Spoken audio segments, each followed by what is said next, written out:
Après l'accident de Tchernobyl, des mesures ont été prises pour sécuriser les centrales et surtout anticiper les problèmes. Personne ne voulait avoir un Tchernobyl dans son pays. Mais quelque chose ne peut pas être anticipé, les caprices de la nature. Et pour ce dernier épisode des pires accidents nucléaires, on part au Japon, dans la préfecture de Fukushima, à 250 km au nord-est de Tokyo, dans la centrale de Fukushima Daiichi. Il est 14h46 le 11 mars 2011, quand le plus gros séisme jamais enregistré dans la région de magnitude 8,9 sur l'échelle de Richter frappe le Japon. À la seconde, tous les réacteurs de toutes les centrales nucléaires de la côte Est s'arrêtent de manière automatique par mesure de sécurité. La Terre tremblera pendant plus d'une minute. 30 secondes plus tard, les générateurs de secours prennent le relais des installations électriques extérieures qui ont été endommagées par les secousses. 15h27. Une première vague de 4 mètres de haut s'abat sur la centrale, mais les digues la protègent. 15h35, une deuxième vague, plus puissante encore, de 14 mètres de haut, s'abat sur la côte. Cette fois-ci, les digues ne peuvent rien faire. Les bâtiments des réacteurs se retrouvent noyés alors qu'ils sont situés à 10 mètres au-dessus du niveau de la mer. L'eau s'engouffre dans les sous-sols des bâtiments, les tableaux électriques, les pompes et les batteries de secours se retrouvent alors noyés, les réacteurs ne sont plus refroidis. 7 minutes plus tard, dans les salles de contrôle, plus aucune indication sur le niveau de l'eau ni sur la pression. Pourtant, le niveau de l'eau, il est primordial. À ce moment-là, il était critique.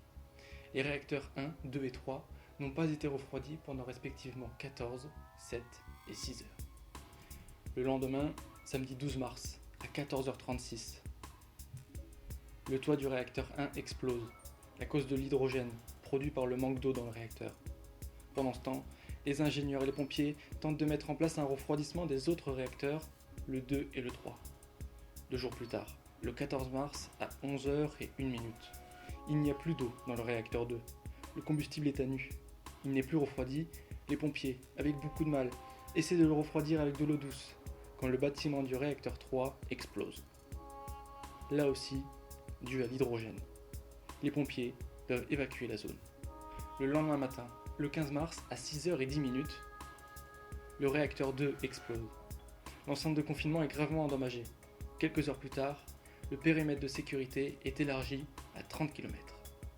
Le Japon, meurtri par le plus gros séisme de son histoire et par un tsunami dévastateur, se retrouve alors avec un nuage radioactif au-dessus de sa tête. Des retombées radioactives ont même été détectées dans des feuilles de thé à 200 km au nord de la centrale. Là aussi, l'impact environnemental et humain est conséquent, près de 210 000 personnes ont été évacuées. Et selon un rapport de Greenpeace en 2017, dans des maisons situées à 35 km de la centrale, je cite, les doses de radiation mesurées sont 5 fois supérieures aux doses internationales maximales recommandées. Sans prendre position dans le débat pro ou anti-nucléaire, ces accidents nous démontrent quand même que malgré toutes les précautions prises, la production d'électricité d'origine nucléaire présente des risques technologiques ayant parfois des répercussions pendant des années et des années. Merci d'avoir regardé ce troisième et dernier épisode de cette nano-série sur les pires accidents nucléaires. S'il vous a plu, likez-le, dites-nous ce que vous en avez pensé dans les commentaires et puis partagez-le. Je vous retrouve très bientôt avec toute l'équipe de Phonème. Merci, salut.